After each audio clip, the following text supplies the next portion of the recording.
You're right, guys. Shay here, Uneven Balance. Hope you guys are well. So I am very fortunate to be joined by Ravi Reddy, one of the key contributors to Cricket Fanatics magazine. I mentioned these guys on my last video, actually, in response to AB de Villiers and his potential return to the Protea setup. Ravi has been contributing, as I said before, to SA Cricket's Fanatics mag for some time now. I thought he might be actually on the show tonight. But he's been kind enough to join me instead on this interview. So yeah, Ravi, welcome. How you doing? Yeah, thank you, Shay, for having me. I greatly appreciate it. Good evening to all the fans from the UK as well as South Africa and anywhere else in the world you may be. Thanks, man. Yeah. It's not a huge amount of fans at the moment, unfortunately, even Bounce, but I'm sure with your presence, we can get those numbers up, eh? But yeah, I wanted to discuss today, Ravi, about the instruction of the, obviously not the instruction of the KOLPAK ruling, but more about the plays that have gone KOLPAK, and discuss that really in line with, I won't say demise, but the you could say reduction in quality of the test team, or you'd say the test performances. I think South Africa are not, I think it's all fair to say, I think you both can agree, they're not the potent force they were 10, 12 years ago under Graham Smith. And I want to discuss kind of KOLPAK and kind of people who have left. Over the last 5 to 6 years, I want to run through initially the players that have gone since 2014. Where I think we start to see a kind of downturn in South Africa's fortunes.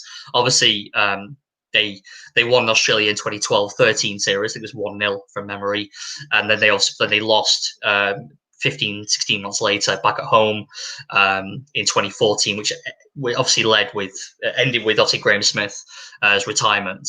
And I think since then they're still trying to find their feet again and find their way. I mean, obviously, during that period, they were unbeaten in obviously series between 2006 and 2015. But they, like a lot of teams, got a hiding in India in 2015. And I feel like since then, they've never really been the same kind of formidable outfit. And I don't think opposing teams look at them so strongly. So I thought, well, with this constant talk about KOLPAK, obviously, on the ruling changing as of December 31st with Brexit, I want to look at some of the players that have left the setup. And see really, how many people really are really going to be missed or have been missed by CSA? Because I think people say, "Oh, I've gone KOLPAK," and there's always a big, massive hoo-ha over it, But you can actually look into the names of people who have left. First of all, would they have commanded a regular spot? But some of them had a taste of international cricket already for the Proteas, haven't done that well. But yeah, I just want to get into it and get your perspective, Ravi. So if you don't mind, I'm just going to just reel off the names from 2014, and we can just kind of you can just talk about it. But so I read here. So 2014 was Colin Ingram, Alvaro Peterson, Richard Levy, Huddersfield, Simon Harmer, Stephen Van Zale, David Visser, Darren Smith, Kyle Abbott, Riley Russo, Martin DeLanga, Hannah Kuhn, Morning Morkel, Wayne Parnell, Duane Olivier, and that's it. I mean, of all those players, who do you think that South Africa miss? Let's say Mr. Most, but I mean... okay, so this is just my opinion, right? This is not a reflection of all South African fans. I think everybody's got a different perspective on this in the country. I would say, if you're talking about right now, this minute, I think the services of Kyle Abbott will be greatly appreciated. And why I say that is, I'm sure the international fans will be aware, Vernon Philander has resigned or retired, and was actually meant to pursue a KOLPAK agreement of his own. But unfortunately, that fell through, unfortunately, because of COVID-19, the coronavirus. So that couldn't materialize. But be that as it may, I feel that there is a spot open. This is regularly discussed among the Cricket Fanatics group as well, where we felt that was a spot that was available. And it was a question of who would actually go into the spot locally. And if the KOLPAKs were considered for selection. In other words, they return to the domestic circuit, they play a sufficient amount of games. Who of the KOLPAKs would actually fit into that slot? And in my opinion, I felt that Kyle Abbott would be, in my opinion, I felt he was a desired return. Absolutely. I think he would add tremendous value. I always felt that he was hard done by. Not by his own volition, really. I think he was competing with Dale Steyn, who's, by far the greatest bowler we've had, strike bowler we've had since the days of Donald and Pollock's tenure. So to compete with the likes of Steyn, who at that point was more or less injury free, it was very rare that you would get an injury. And then unfortunately, Kyle signed that KOLPAK agreement, went abroad, and then Dale got a plethora of injuries left, right, and center. Different parts of the shoulder. It's timing. And it's just unfortunate because I felt that if Kyle was available for selection, he didn't sign a KOLPAK agreement, he listened to the powers that be, he would have most likely had a fabulous career with South Africa. He probably would have ended up with 250 plus wickets. He would most likely still be playing for us right now. But to answer your question again, I felt that Kyle was probably the biggest loss for us because not only at a macro level, I'm talking about at a micro level. In the domestic circuit, we didn't have his services in the 4-day series, which I thought was a huge loss for us. And then, needless to say, his white ball performances were also quite good. So I think that he's an all-round player that I think we sort of undermined and we let slip through our grasp. I mean, I think I always feel like people like Kyle Abbott. I agree with you, by the way. I think people who stand out, in my opinion, would be Duan Olivier, Kyle Abbott, and Riley Russo, from the people I mentioned before. I think one of the main reasons why it was met with such dismay is because they just previously played for South Africa very recently and done very well. So it hurts, obviously. It stings a lot more, doesn't it? Because people like Steve Van Zyl, Dane Vilas, David Visser, these people hadn't really performed that well for the Proteas when they got to represent them. Some trying circumstances, for example, Dane Vilas in India, etc. But still, because they hadn't plundered runs or taken a bag full of wickets, it's much harder to swallow these people leaving. Now, you said the timing, unfortunately, with Kyle Abbott. He's someone I feel like would. Yeah, I just feel like Duan Olivier, I remember it was last year I was driving. It was like, it must have been March last year or April maybe last year. It must have been around March, actually, because he obviously joined Yorkshire at the start of last season, which would have been April. And I was fuming when I heard that he'd gone KOLPAK, because I was just thinking, why are you doing this? Because at that point, to be fair, he didn't face the same issues as Kyle Abbott did in terms of Dale Steyn. Dale Steyn had multiple injuries at that point, hence Olivier getting his chance. So it was a case of like, well, if you hang in there, and Ngidi didn't have so many injuries at that point, just kind of been brought onto the scene. There was no Nokia. Kyle Abbott had gone. So that's what didn't make much sense to me with Duan Olivier. That's why I was disappointed. Well, most likely you would have seen him in the World Cup representing South Africa later that year. This time last year, he would have most likely been in the World Cup. While his white ball performances, he just started, really, to be fair. But there's a strong possibility he would have represented South Africa in the Cricket World Cup as well. So why do you think there's a lot on the table? I remember they negotiated that offer was sitting on the table for a while now, and so they were well aware. The management of the team were well aware that this was happening. Otis Gibson was our coach at the time, and he was trying his utmost to convince Duan Olivier to stick around and have a flourishing career with South Africa. And this is not the first time he was approached as well. So I think that's what makes it sting even more, is that second or third time lucky Yorkshire managed to get their heads on Duan Olivier. I think as well, because at the time, I think he's born in 1992, from memory, so he's just 20 this year. But at the time, he's like 26, 27, absolute prime, done so well against Pakistan. I think got man of the series in that Pakistan series. And then he goes and says, "Actually, sorry guys, I've got a 4-year contract with Yorkshire," and that's what really hurt the most. I mean, I know, as everyone knows, I'm an England fan first, but I'm a Proteas fan a close second. Because so I do care a lot about South African cricket, and it hurt me. And I'm sorry if it hurt me, it must have hurt everyone, like yourself, the big fans over there, the Proteas, People are Ravi. furious. Yeah, but rightly so. I mean, rightly so. You mean absolutely fuming. I mean, Kyle Abbott at the time, I think it was 2017 when he went KOLPAK, and he just turned 30, and he got a 4-year contract with Hampshire. It's almost a little bit more palatable for his decision, especially the way he got. I mean, we hate to say it, but I know that Philander and him are on good speaking terms now. When Philander's in Durban, they have a chat. Well, obviously, when Abbott was there, but the 2015 debacle must still rankle with him. It must have still rankled with him a little bit. I know it's Vern's fault, but he must still felt, well, where was my treatment then? I should have played in that World Cup semi-final. I could have gone over the line, got to the World Cup final, and who knows what happens in the World Cup final? It's anyone's guess.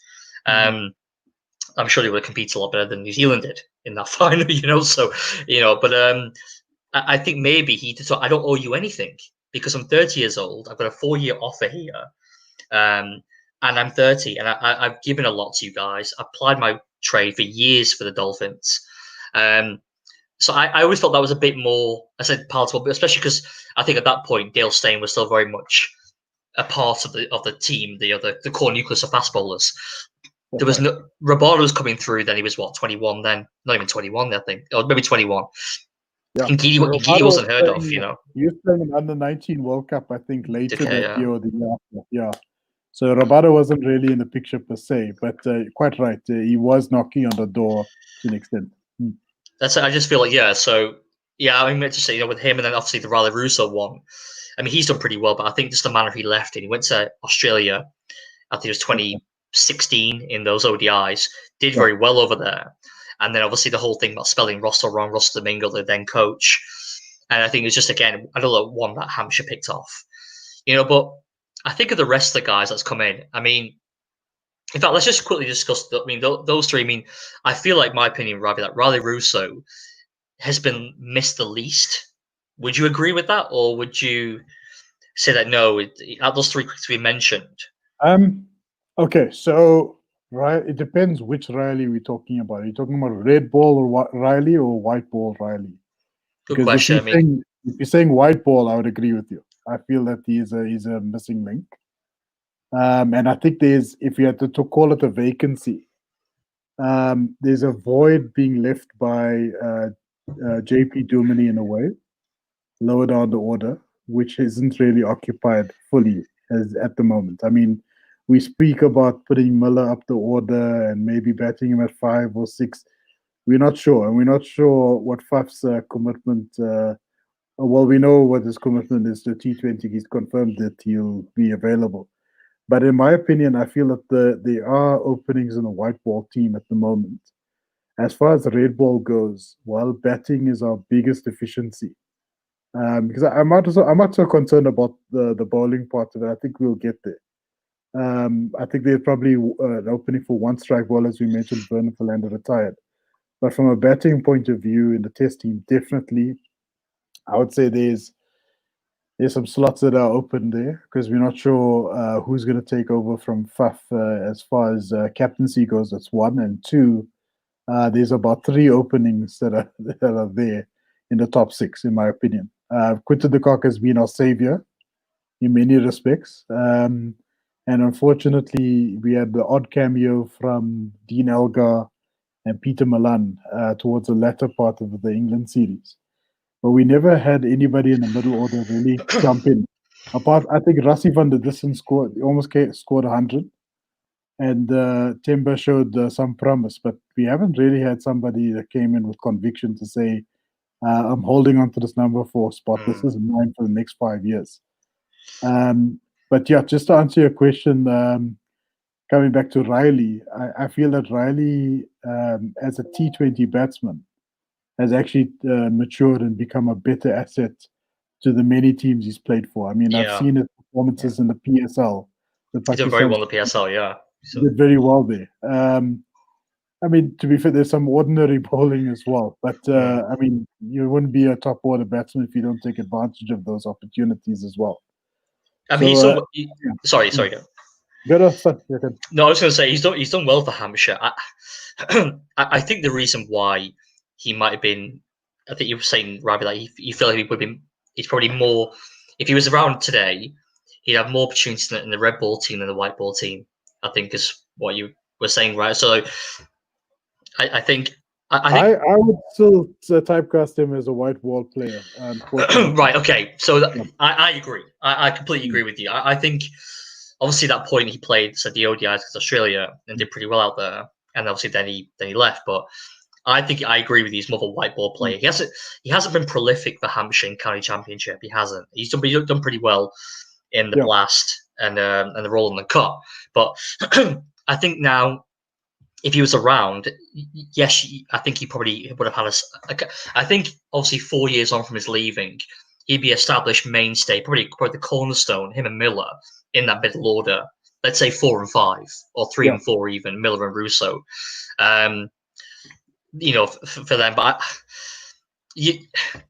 what I always say is this: so if one leaves, it's almost I hate to reference Liverpool.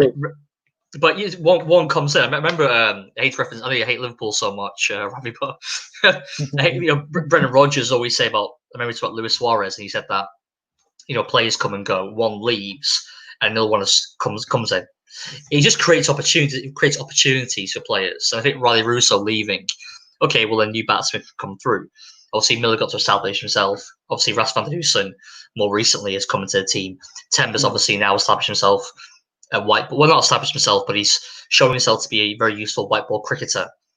Now, Riley Russo, if he was still there, I'm not sure that these people would have got such an ample opportunity if he was in the team. I know, but I mean, well, I guess you're just still kind of guessing, isn't it, really? I think with the bowling, I personally feel like the Duane Olivia departure has hurt them the most. Just because of the timing elements in conjunction with Steyn falling out, Ngidi getting injured all the time, Rabada having a ridiculous amount of workload, which has really took a lot of toll on him. Yeah. I think a nucleus of Norkia, Olivia, Ngidi, Rabada, you need to have now international level 5 to 6 quality fast bowlers to be able to rotate. Just the amount of cricket that's being played, you need to have that, and I think South Africa right now, in my opinion, don't have that. I think we saw that with Bjorn Hendricks and Dane Patterson.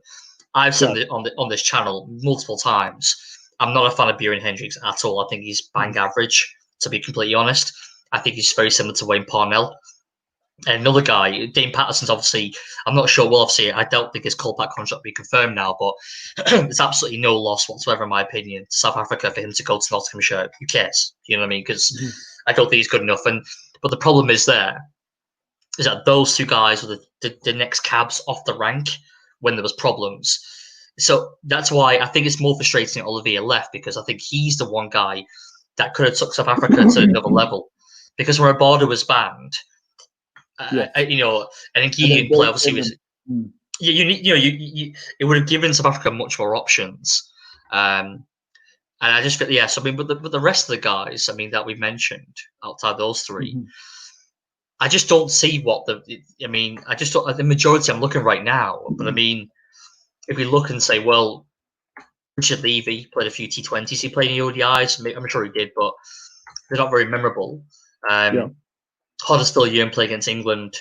Maybe should have got a bit more opportunity. Yeah, but again, I think he would have definitely played at least 20, 30 tests by now if he stuck around. I think I could agree with that. Excuse me. I think he would have played a few more test matches, and then you could have. I don't think Huddersfield Young is that great a bowler, to be completely honest. I think on certain tracks, but I mean, it's just a big strapping, fast bowler, and then. But I don't see much variation of it. He's just kind of up and down. I mean, it's a good pace, but I think you need more than that at international level to be successful.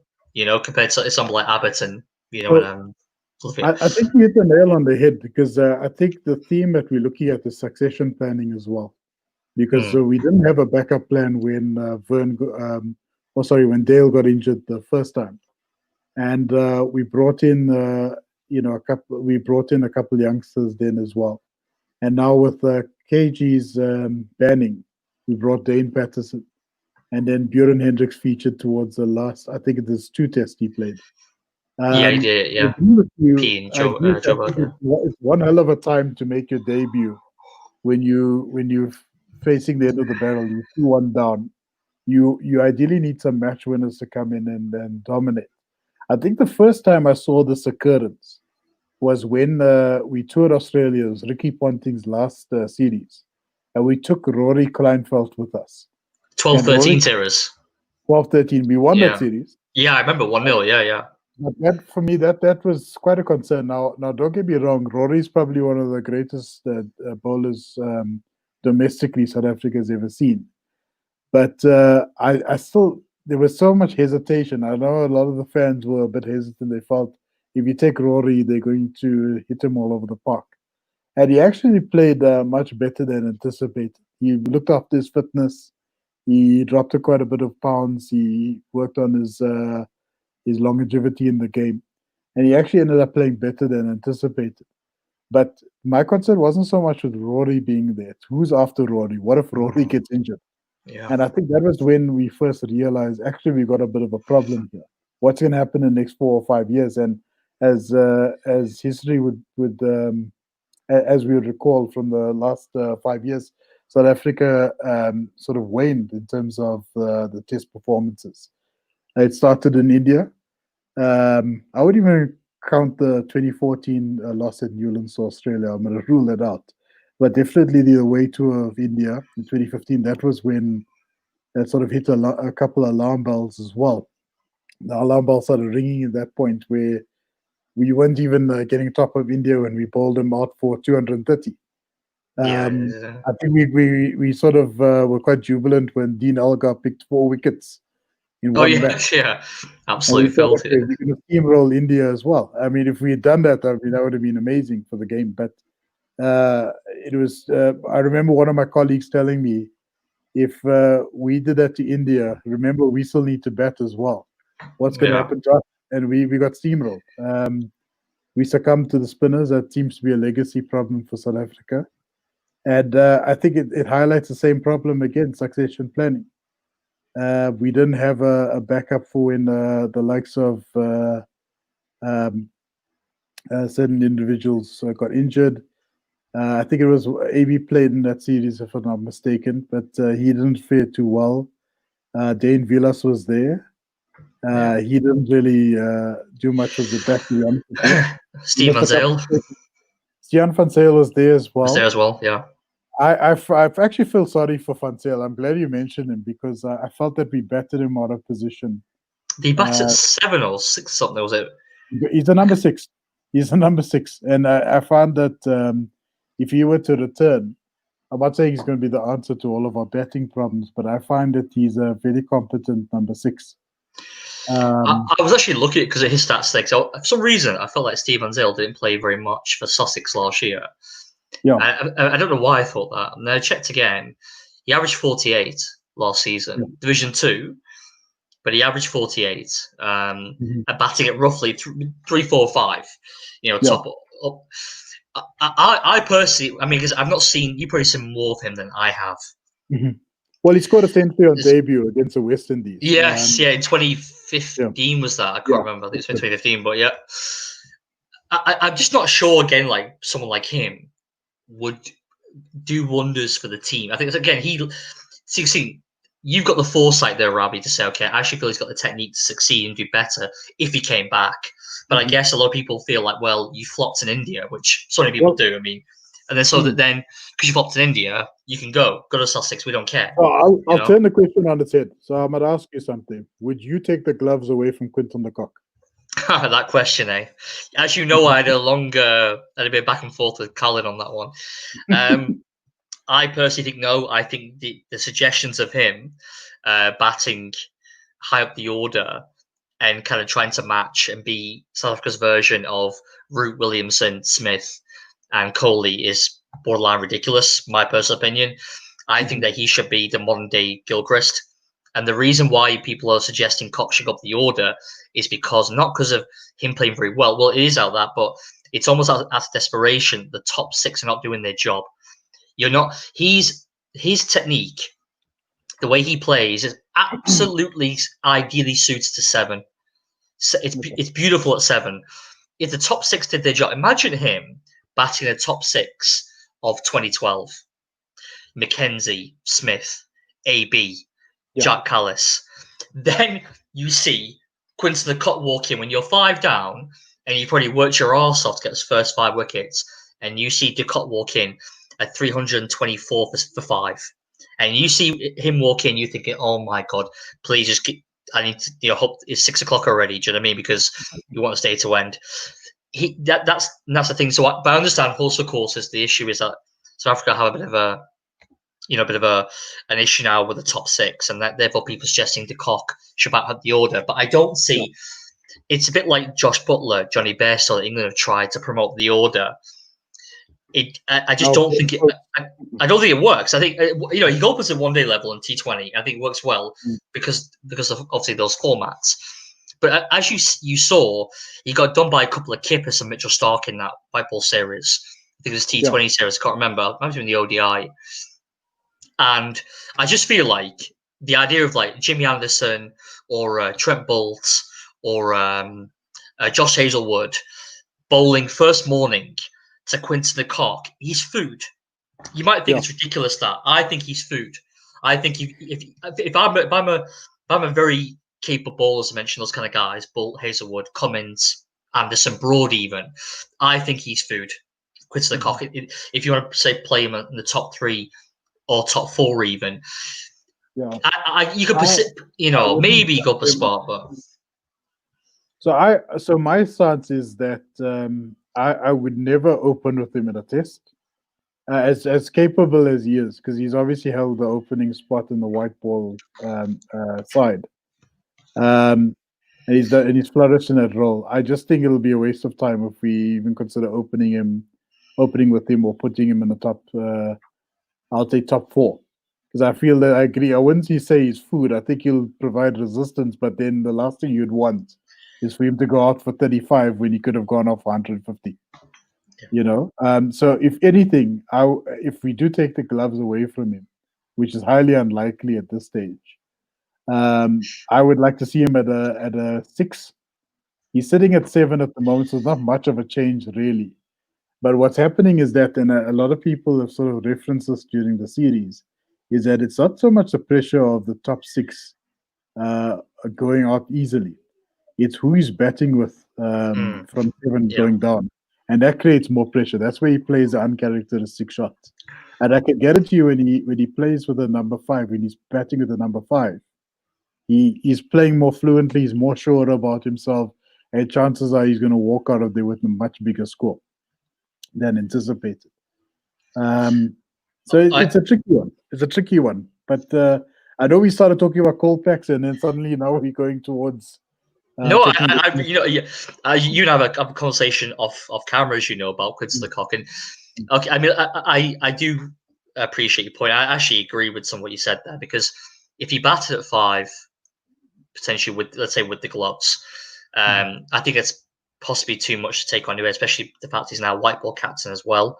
But maybe he could do okay at 5. I think 6 would be the highest I put him. I should just cite to the people before I mentioned to you with Butler and Bairstow. I just feel like, sorry. For the test team. Yeah, for the test team, you maybe put him at 6. Maybe I could see him at 6. Yeah. I just feel like because he's made so many runs at 7, people say, "Oh, we'll put him up."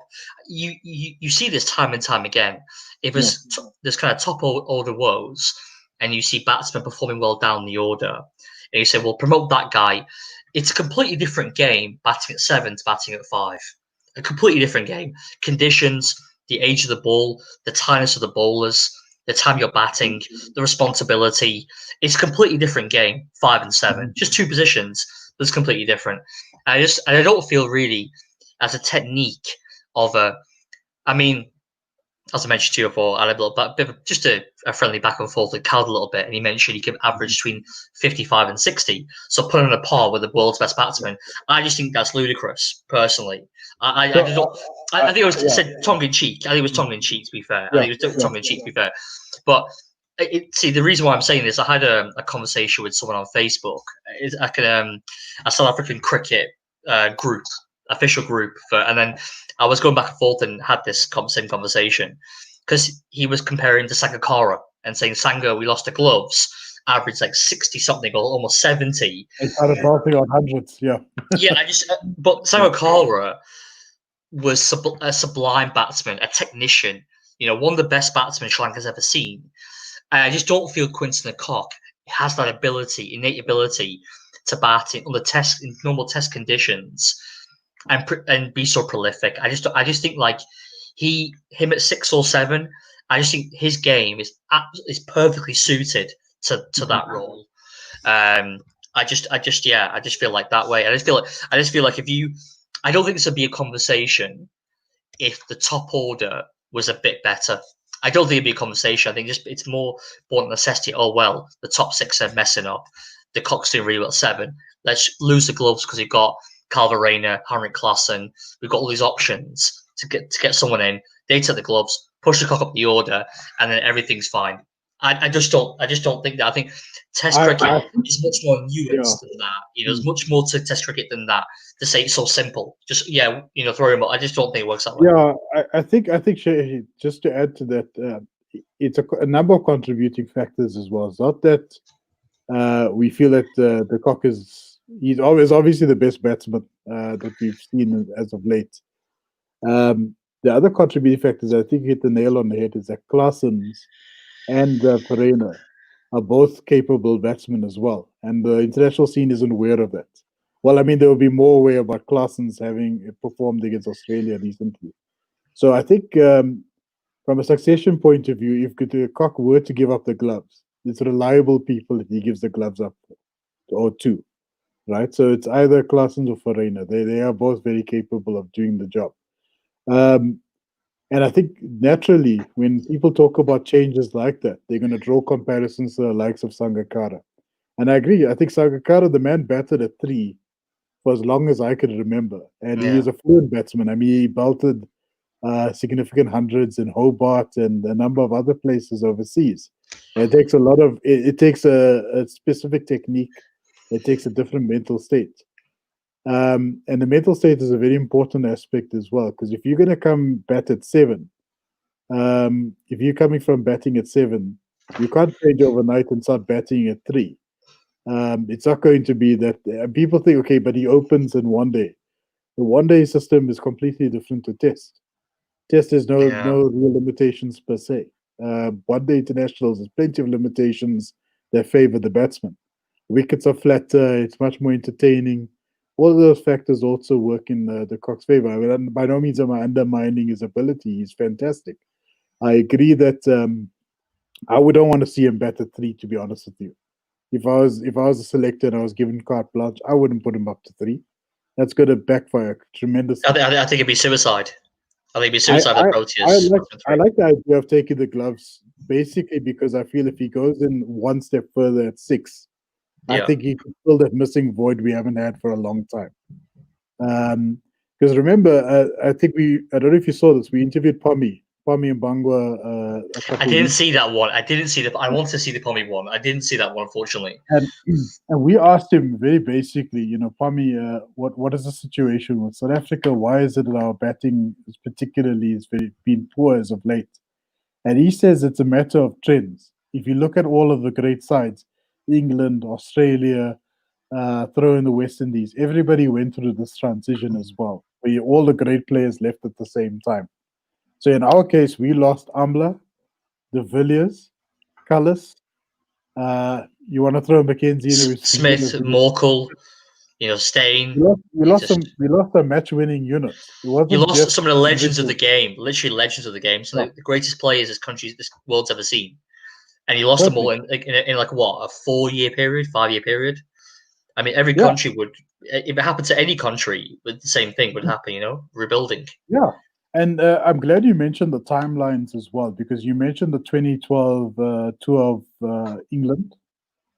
I happened to go to Lords as well. I caught day 4. We saw Vern take 4, and we saw Hash score 100, which is amazing. But what that signifies is that we had a match-winning unit. Everybody in the team was a match winner, all right? And then all of a sudden, 5 years later, 4 years later, people start disappearing, their performances start waning, and then suddenly we have a cataclysmic English tour in 2019-20. And we start asking ourselves questions, how did this happen? And the answer is very simple. We lost some great talent all at the same time, and we didn't have a succession plan for it. What Australia has done very well lately is that for every player, they've got 3 or 4 possibilities of a replacement. So if Mitchell Stark goes down, there's Jai Richardson waiting in the wings. And I can guarantee you that boy is going to do wonders for Australia. I'm pretty confident about that. Like Michael Nessa, he's been plying his trade now for I think for Queensland for some time now. He's actually from Pretoria. I'm sure you know he's born in Pretoria, Mike Nessa. I think he moved like 5 years old. He moved, and he's been waiting in the wings for. He's been 12th man multiple times. Been part of the Victorian parties. He's a very good bowler. He's not the quickest. He's pretty nippy, but very canny bowler. He moves. He's a clever operator. And you've got options there. England, I'm sure he'll do well in English conditions. Yeah, definitely. I mean, but it's obviously with Hazelwood and Commented, you've got a large nucleus of bowlers, as you mentioned before. That's what obviously South Africa need really, because at the moment they're showing a kind of a lack of depth in the bowling and batting. Unfortunately, but the bowling. I think that's why I think just come back, kind of a nice segue back into the KOLPAK. Issue with Abbott and Olivier in particular. I mean, so Abbott, I can understand. I think it was okay when he left. I don't think it had a massive detrimental effect if Steyn was still fit. But I think the Olivier one really hurt South Africa. I think the Olivier one really hurt because you've seen the plays that have been turning out for South Africa. The 2-0 loss to Sri Lanka as well. So I think that also sort of backfired. That was after the Pakistan series, wasn't it? After Pakistan. Yeah. And I was like thinking to myself, can't we at least keep this guy for the Sri Lanka tour? And then he's on a plane already. He already gone to the to Yorkshire, hasn't he? But he's in Heathrow already. By the time we you're getting battered by Sri Lanka, one of the low points of the last 20 years of African cricket, and he's But that was a good thing. That was a good thing for us. It was a very good thing for us. A lot of people disagree with me when I said that. It was an exciting thing for the international game. I think the world needed to see South Africa lose at home, especially to a Sri Lankan team that nobody gave attention to, nobody bet on at all. And these guys came and they performed. Karuratne, I always mispronounce his name, but he flourished in that series. I'm glad he did that. Karuratne, sorry. Yeah, and it was good for us. From a South African point of view, it was very good because at least it highlighted plenty of problems prior to the World Cup from taking place. And unfortunately, the challenge that we had is that we never remedied those problems before we head off to England, Yeah, I think the problem was, I think this the downturn in form has coincided with a number of problems with South African cricket, the administration, the retirements, the KOLPAK issue. It's always been one cataclysmic event, and it's just now you kind of do that all at once. Bang. Yeah, literally, it's like bang. There's just explosion. Like a meteoroid hit the whole of South African cricket. Basically, everything's just imploded, and this. I feel like now. I think the fact you've got obviously Boucher in there, a long-term contract. Smith, I think is on a 2-year contract, I believe, with Graham Smith. He signed a 2-year contract. That's right. Yeah. Right. So then it expires at the end of December next year. Right. Okay. 20. Okay. So it's almost it's a year and a half left. But they might extend that now with COVID. Who knows? But I think at least there you have some form of stability, and you can say, right, we can build from here now. It wasn't that bad. I know they lost to England again at home. I'm aware of that, obviously, but they competed pretty well in the white ball stuff against what is, I think, recognised the best white ball team in the world in England. They did pretty well against Australia, obviously the clean sweep in the ODIs. it's not all doom and gloom. And I think I said in some of my videos on here as on this channel about it's exciting. You have to let go eventually of the past. England's done it many a time. England lost to Sri Lanka, I think 2014. They lost to Sri Lanka at home. They've obviously beat Australia afterwards. I mean, South Africa and they had India they've beaten as well. Obviously, they've had good wins after. It's not the end of the world to lose one series, like you said. It can be a good wake up call, I think. But now we're back to South Africa. I think the amount of players that's coming in, and this is again, maybe these people once had the opportunity.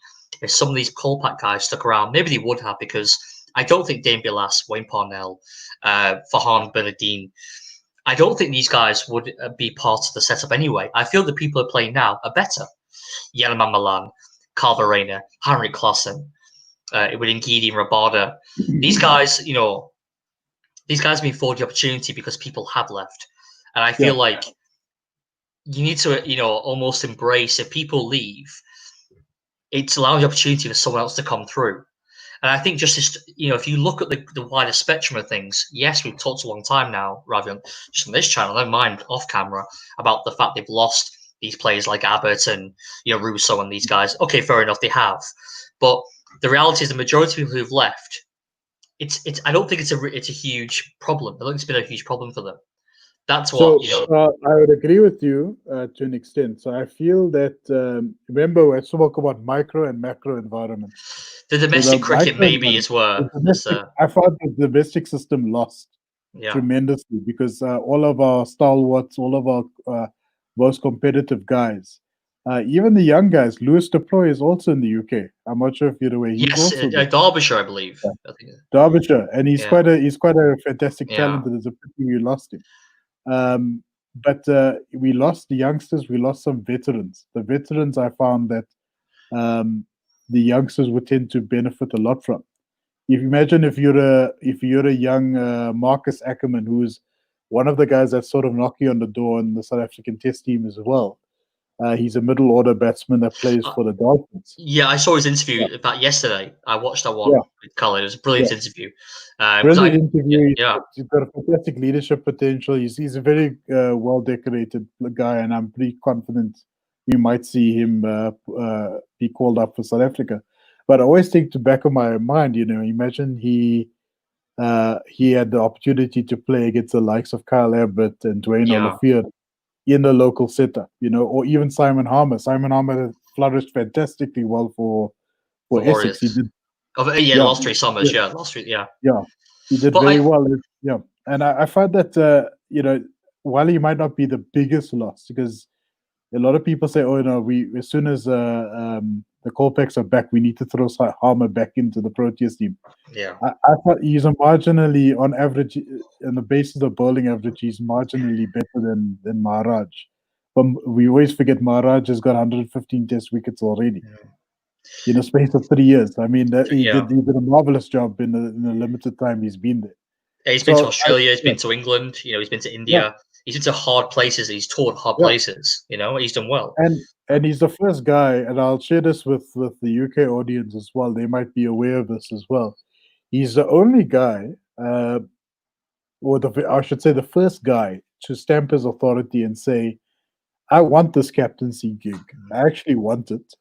I'm not shy enough about this. I'm not going to be shy about it. I want this job. I want to captain South Africa in all 3 formats. And he's the only guy that's been that vocal. Everybody else has been a little bit nonchalant about it. Markram hinted at it. Alga said he's going to compete for the spot. But in all likelihood, knowing that the traditionalists that Graham Smith and Mark Boucher are, they'll give it to a top order batsman. There's no doubt in my mind that dependent on form, dependent on runs. They always talk about weight of runs in the South African context. We always talk about weight of runs.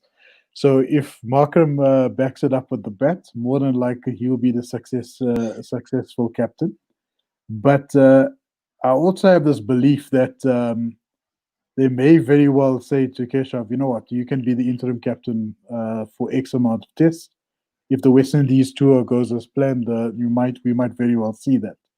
So there could be a number of possibilities there. But coming back to the original topic of the KOLPAKs, I feel that domestically we will benefit immensely, and I feel that there's specific spots that the KOLPAK players can compete for.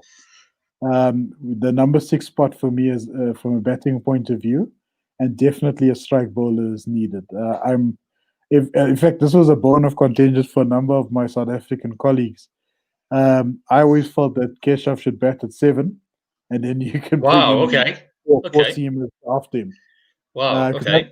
ironically, Keshav is actually one of the better batsmen in the series. He's got 250s to his name in this particular series. So a lot of people don't talk about that. No, obviously, I'm a Dolphins fan. I mean, I cover Dolphins quite a bit on the channel, and Mirage just turned 30, I think, in March, but he's always been quite a very confident character, Very and confident. he led the Dolphins and meant a one-day cup before he got the call up. He led the Dolphins very well. I think it was the win in Newlands in a fairly low scoring game. I watched that game. Managed to get a hold of that, and he did very well there in his captain. I remember just watching it, just seeing how he leads a team. Because I'm not generally a fan of bowlers being captains, but I'm not obviously stuck on that. But generally, I prefer batsmen. However, I am the same as well. I had I just to feel you. support Courtney Walsh as captain of the West Indies for many years. I just feel like I think you're in the field. Obviously, you don't have a job to apart from if you're a batsman, obviously apart from fielding. And I feel it's easy to captain a side when you're bowling and you know you're a key component of a bowling attack, and you're leading the team as well. I think it makes it doubly hard, and that's why I've never really been a big fan of not all rounders but outside bowlers being captains like Walsh, like you mentioned. That being said, you're saying Mirage to be, a potential all-rounder. He's got definitely batting ability. We've seen that.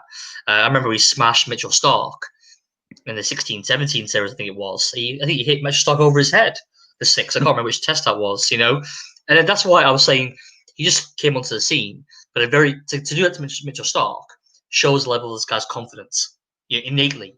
And so, it's no surprise to me when I saw the same thing, like, I want to be the captain of all 3 formats. Well, good for you, because you want someone to really want that position, because they need that now. Not, oh, well, I'll take it if you want me to take the captaincy for 18 months. If you want, no, it should be. It should be What I got irritated with is that people started treating it like a hot potato type of thing. Yeah, No, I don't want it. I don't want it. I don't want it.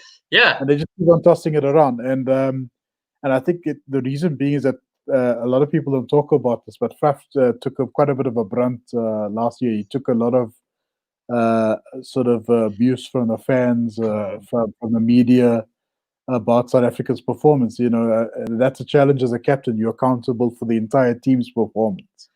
And all the more reason to have the best character or the best capable individual to lead the team. I think, but you like to think that the South African fans would give a new captain at least a slight bedding in period. Obviously, Faf had been captain for some time by then, and he's getting slated, as you say. He was getting slaughtered by the fans in certain parts. Definitely.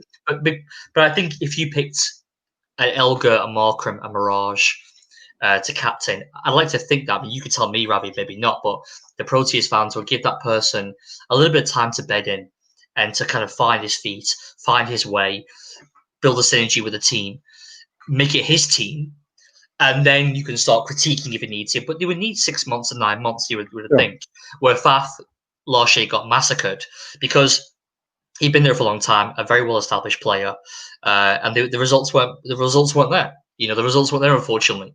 But back to the Mirage, just because that leads back to Simon Harmer. I think there's been a big clamour for him to come back because, as you mentioned before, some of your colleagues think, throw Simon Harmer back in. But Simon Harmer played against obviously a very strong Indian outfit in India. Didn't do so well. I think he might have played against Bangladesh as well. His performance in 2015, sorry to cut you there. No. I did some reading, and I believe he did relatively well in the last tour of India compared to the 3 spinners that we sent to India now. So we sent Maharaj, obviously, and we sent Dane Pitt as well as Dane Pitt, And unfortunately for Dane Pitt, and I felt for him there, they actually had a strategy. They decided to pick one of the spinners to topple and get on top of. And unfortunately, it was Dane Pitt in this case. And he got battered. And they said You know, you got back so badly, you went all the way to the United States. Yeah, no, they you and know, you feel for the guy, but that's unfortunately Test cricket. That's why we love the game. We want to see those contests, and the responsibility of a bowler is to respond as best as you possibly can, um, and not let get that stuff get to you. But unfortunately, the same theme kept on recurring in all three tests. and I It's think like, unfortunate. sorry, John. No, it's fine. I was just saying, the other guy that I forgot to mention is George Linder.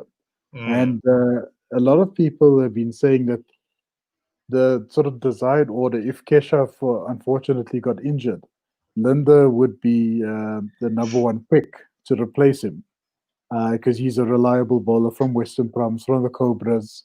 Combats a bit. He can bat as well. He's got his top score is 140 in the first class cricket, so he's definitely capable with the bat. He's more than capable for the last 5 years in the domestic scene as well. So there's been a lot of movement or a lot of support for him to come back to the team.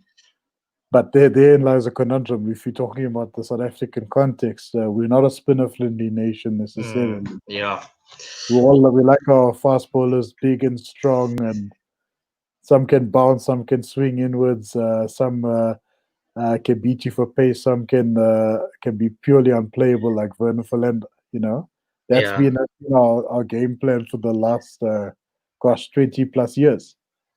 I mean, I saw your video with Paul Adams, and great as it was, a wonderful video. You, Colin and Paul Adams, and you were, as your Legends video with Ravi on every Wednesday, and you were saying that Paul Adams is probably the best spinner that's ever played for South Africa since remission, for sure. Anyway, I mean, I quite like Paul Adams just from a kind of I need to choose my words carefully, as I don't want to disrespect the man, but for almost like a novelty point of view, because his bowling action the way he was, I don't think he was really a tremendous spinner. I know you disagree on this, but if he's the best spinner that South Africa have had over the last almost 30 years, that kind of proves your point that you're not really a country that produces world-class spinners like a conveyor belt, and England had the same problem with it. I mean, you've obviously had with Graham Swan over the last 15 years, you could say. But if you go back, Ashley Giles, which is part of a very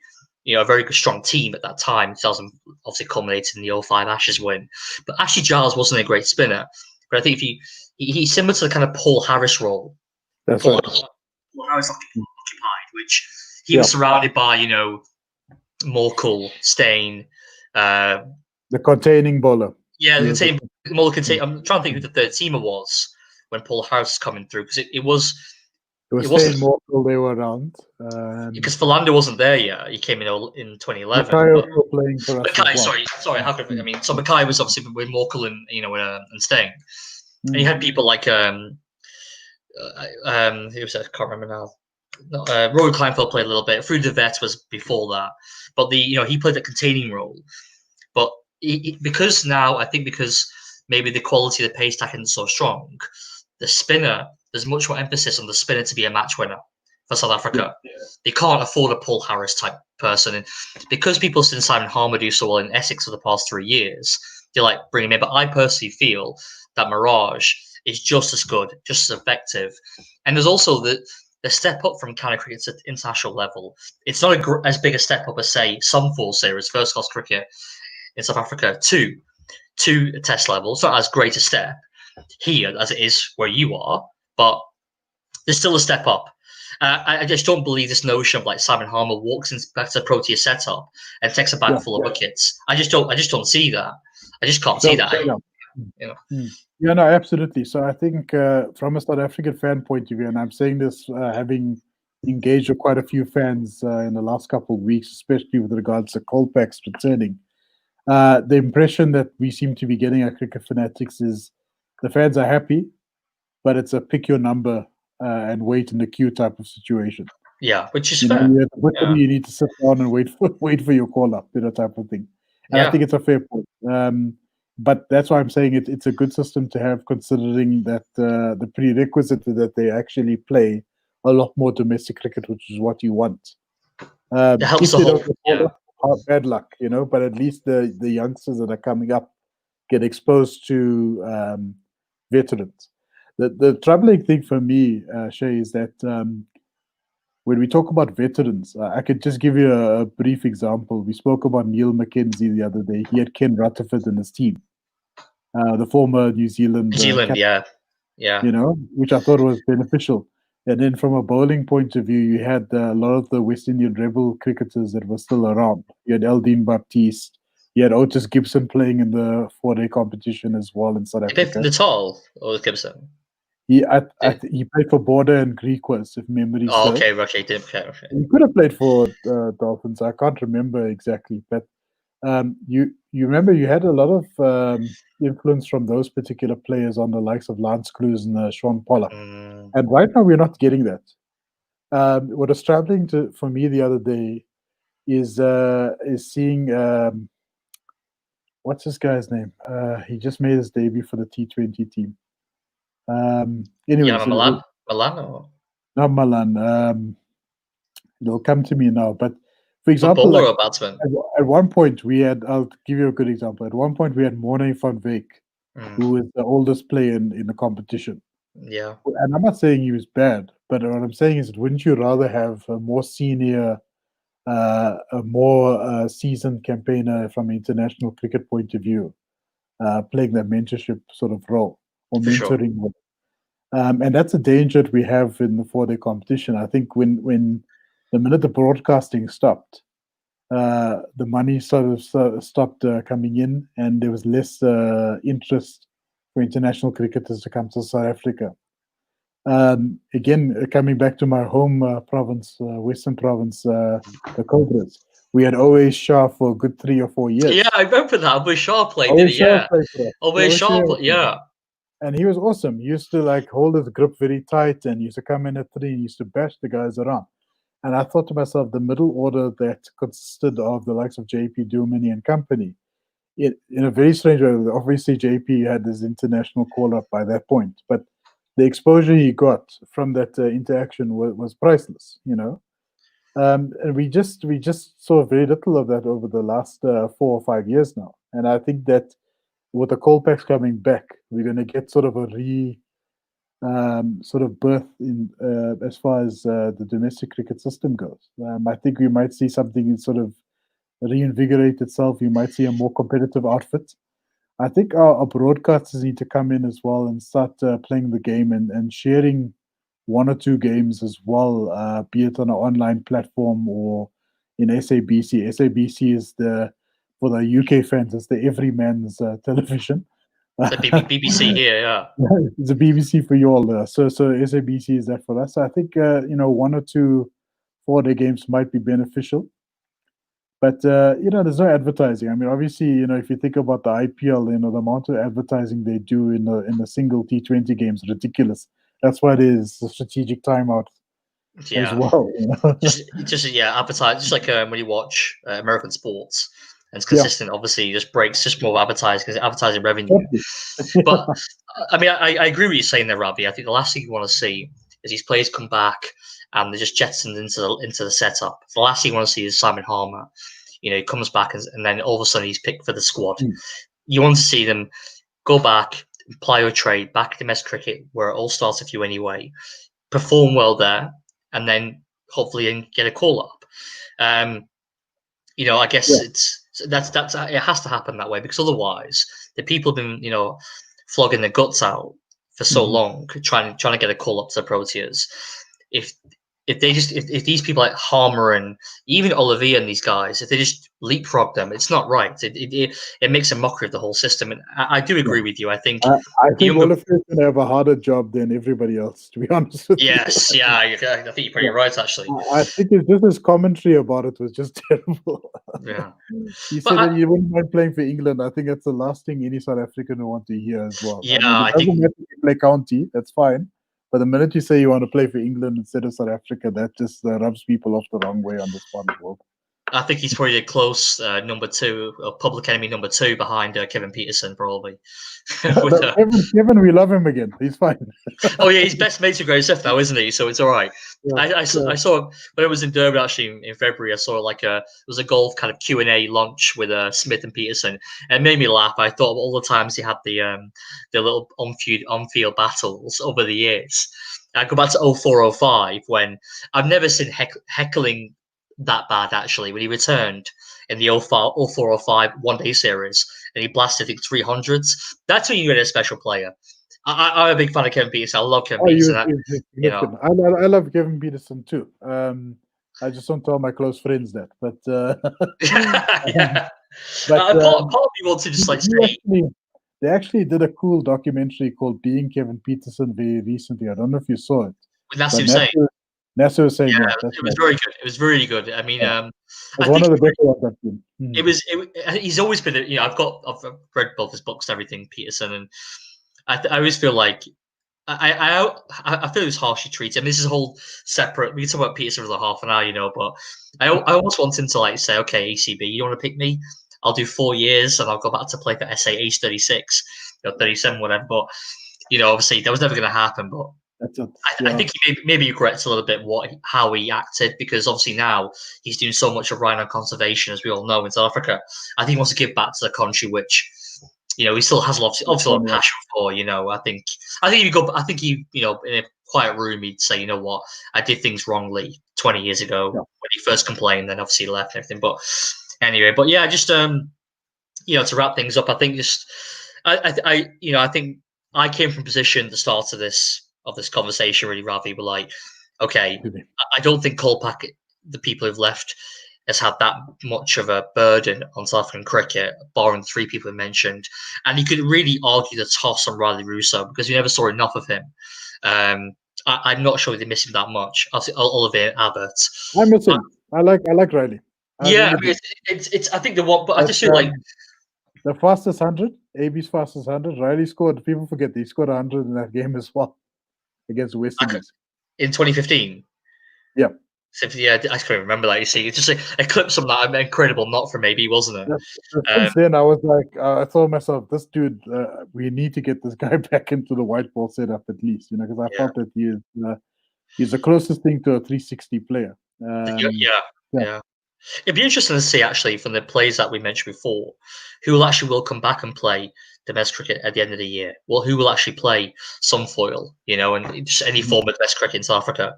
Because I think a lot of guys have mentioned, for example, Hannah Kuhn, Morning Morkel, he's not going to come back. He's not going to play. He's retired in international cricket anyway. He's retired from cricket, international cricket anyway. So, but Hannah Kuhn at what, 36? Is he retired? I'm not even sure he's officially retired. He's not going to play for the Titans. I don't know if he's officially retired. I know he signed a KOLPAK and he's still actively playing at the moment. But, as far as international ambitions go, I think he's done pretty much. He's done. So I'd be interested to see for the amount of players actually are KOLPAK will actually even bother coming back. Wayne Parnell, I can see coming back just to play, but again, he retired. You know, I don't think it's. I mean, Steven Van Zyl, will he come back? You know, will these people want to return South Africa? I don't know. I'd be very interested to see who actually wants to come back. I guess we'll know in a few months' time. But yeah. Anyway, is there any last points you want to raise on the issue, Ravi, before we go? Yeah, just want to say thank you for having me on the show tonight, Shay. I really enjoyed it, and to all the UK fans out there, please tune in again. I'm not sure when Shay is going to do another show again, but if it doesn't next week, please tune in again next week, and subscribe and like the video if you can towards the end of it. But thank you again for having me. No, I really appreciate Ravi. You took the words right out of my mouth there, actually, with my the subscribe stuff. But yeah, no, I really appreciate Ravi coming onto the channel. It's good to get proper, dedicated, hardcore South African cricket perspective. You know, because I always talk about it with my England cap on about South African cricket, and people already think, well, what do you know? Why are you talking about South African cricket with the England hats on? You know. So it's great to have you on the channel, Ravi. Obviously, if hopefully you come back and we do some more videos, I'd love to do that again. You know, so So yeah, so anyway, guys, yeah, if you hopefully like the video, please do comment. That's obviously what we'd love to see. So I guess some feedback, and obviously like the video and subscribe, and I'll catch you on the next one. All right, cheers.